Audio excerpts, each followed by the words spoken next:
Today I'm gonna make a Frappuccino for all you chocolate lovers. Lego. Whole milk. Then we're gonna pour it into the blender. Then we're gonna add mocha,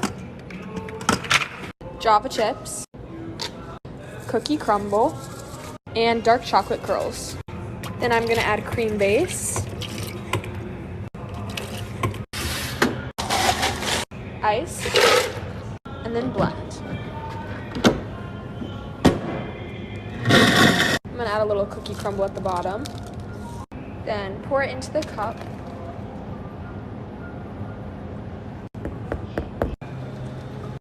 Add whipped cream.